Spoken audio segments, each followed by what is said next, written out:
Hi hi guys. నేను మీ మౌలికేర అమూల్యాన్ని మాట్లాడుతున్నాను.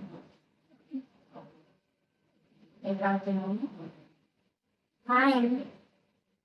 Social మీడియాలో వైరల్ అవుతున్న ఒక కేసు గురించి నేను మాట్లాడబోతున్నాను.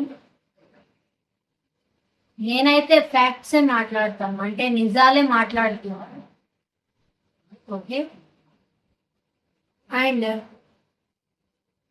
తెలంగాణలో జగిత్యాల జిల్లాలోని మాదాపూర్ గ్రామంలో సంచలనం సృష్టించిన ప్రముఖ యూట్యూబర్ వైష్ణవి హత్య కేసు గురించి నేను ఈరోజు మాట్లాడబోతున్నాను. ఎందుకంటే నేను కూడా ఒక అమ్మాయినే కాబట్టి తప్పకుండా మాట్లాడాలి అనే నేను ఈ వీడియో తీస్తున్నాను.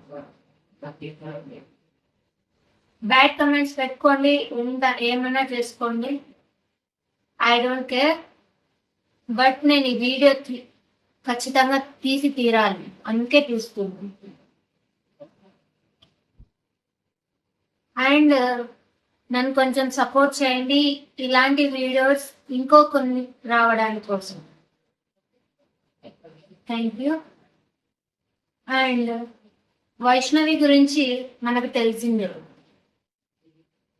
ఆమె తెలంగాణలో ఒక ప్రముఖ యూట్యూబర్. ఒక చిన్న వయసులోనే అత్యున్నత పేరు పొందిన, అంటే యూట్యూబ్ లో అత్యున్నత పేరు పొందిన, ఫాలోవర్స్ కలిగిన ఒక వ్యక్తి, ఒక అమ్మాయి. ఎలాంటి అండ లేకుండా ఆ అమ్మాయి ఎంత పైకి ఎదిగింది అంటే ఆమె అందం మరియు అభినయం, అందువల్లే ఆమె పైకి వచ్చింది. ఆ అమ్మాయి మొత్తం వీడియోస్ లో చూడండి, ఎలాంటి ఎక్స్పోజింగ్ వీడియోస్ లేవు. ఇలా ఇంట్లో చేసే వ్లాగ్స్, ఫ్రాంక్స్ అలాంటివి చేస్తూ ఆ అమ్మాయి పాపులర్ అయింది. ఆ అమ్మాయి స్టోరీ నేను పిన్ టు పిన్ చెప్పాలని అనుకుంటున్నాను. ఏమైనా తప్పులుంటే నన్ను క్షమించండి. మాదాపూర్ గ్రామంలో ఒక సగటు కుటుంబం ఉంది. ఆ కుటుంబం మొత్తంకి అక్కజల్లలో మొత్తం మగపిల్లలే ఉన్నారు, ఒక్క ఆడపిల్ల కూడా లేదు. ఈ రాణి అనే అక్క చెల్లెల్లో ఒక ఆమె రాణి అనే అదే వైష్ణవి వాళ్ళ అమ్మ.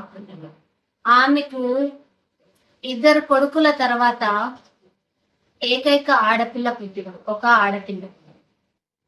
ఆమెనే ఈ వైష్ణవి. 13 మంది అన్నదమ్ములు గారాల పట్టి మన వైష్ణవ. ఆమె పుట్టి బాగా అల్లారు ముద్దుగా పెరిగింది. వాళ్ళన్నలు కూడా ప్రముఖ యూట్యూబర్సే. వాళ్ళ యూట్యూబ్ వీడియోస్ లో కూడా ఈమె అప్పుడప్పుడు కనిపిస్తూ వెళ్ళేది. అలా ఆ అమ్మాయి జీవితం అలా సాఫీగా సంతోషంగా సాగుతూ ఉండగా కోరుట్లలో జన్మించిన హరిబాబు అనే వ్యక్తి, అతను ఇలా ఫోన్లో యూట్యూబ్ లో వైషమ్మని చూశాడు. చూసిన వెంటనే అమ్మాయిని పెళ్లి చేసుకోవాలి, అమ్మాయిని ప్రేమించాలి అని ఫిక్స్ అయ్యాడు. ఆ ఫిక్స్ అయిన వెంటనే వాళ్ళ అమ్మతో వాళ్ళ కుటుంబంతో మాట్లాడి వైషు వాళ్ళ ఇంటికి సంబంధం అడగడానికి వచ్చారు. వచ్చిన వెంటనే